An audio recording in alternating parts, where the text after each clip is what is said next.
When you're struggling, even trying to fix your whole life can feel like too much. Well, here's the great news. Research shows that tiny, consistent behavioral actions are far more effective than giant leaps, especially when it comes to mood and motivation. Well, let's look at a few tiny habits that can help shift the momentum.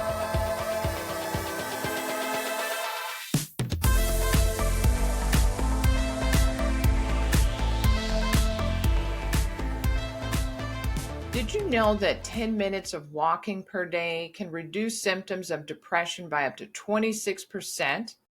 That's the power of micro or tiny habits and behavior changes. Today, we're diving into how these small changes can lead to big shifts in your mental health.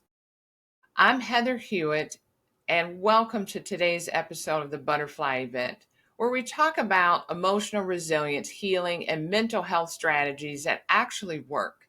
And today we're talking about micro habits or tiny habits. Those are small, manageable daily actions that are sustainable that can slowly but powerfully lift the fog of depression. No massive overhaul of your life, no massive to-do list. You don't have to do it perfect, just one small step at a time.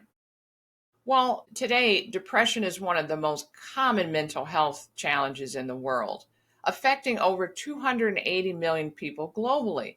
And when you're in it, even basic things like getting out of bed or brushing your teeth can feel impossible. That's why big solutions can sometimes backfire. It's too overwhelming. It's too much to handle. When you're struggling, even trying to fix your whole life can feel like too much.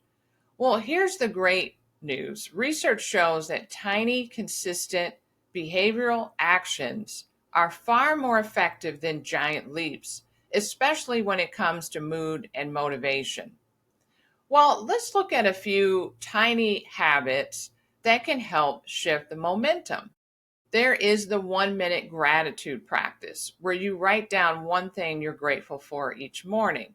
But we don't want to just write it down. We want to feel it. So, what do I mean by that? Well, instead of writing down, I'm grateful I had breakfast this morning, and you check off the box and walk away, write down, I'm grateful I ate this morning. Visualize yourself enjoying your meal and ask why. Well, I am grateful I ate this morning because many people don't have food like I do.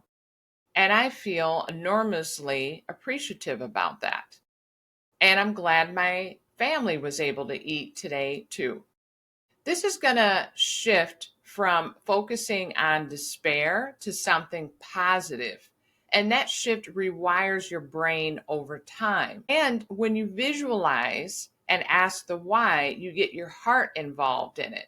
And this is going to be a great dopamine boost.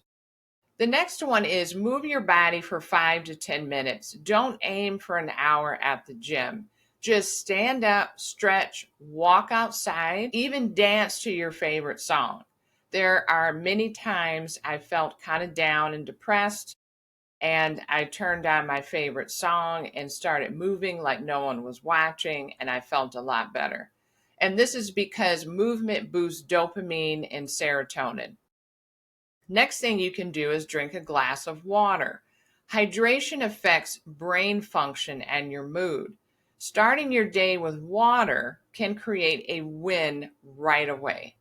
I like to drink water on an empty stomach before I eat. It has been a game changer for me. Another suggestion is send one text message a day. Connection is the antidote to depression. It combats isolation. Just saying, I was thinking of you can help rebuild your sense of belonging. And this is because when we're sending a text with a beautiful saying or phrase like, I was thinking of you, or you mean a lot to me, it's like giving a gift. And there's more happiness in giving than in receiving. Another powerful micro habit we can use is aromatherapy. Aromatherapy is very powerful, And when we inhale the scent of the oils, this one is lavender, and there's been a lot of research around lavender, and it helps support the emotions, anxious feelings, and depressive feelings. It's very powerful, and all you have to do is inhale it. Something else we want to do is called anchor habits. We want to tie a small habit to something we already do. For example, when you brush your teeth, which is an automatic habit, you want to maybe take deep breaths when you brush your teeth. So I want to tell a personal story. There was a person I used to work with. They had battled depression for years and they couldn't manage any big changes. And we started with one thing, going outside for 5 minutes a day. At first, it felt silly to her and she was resistant to it. But then she added it to another habit, writing down what she saw during those 5 minutes or visualizing, because then she started to ride her bike outside. She noticed a tree, the color of the sky, a bird. Over time, that practice pulled her out of numbness and reconnected her with her life. Tiny habits saved her life because they gave her back her sense of control and hope.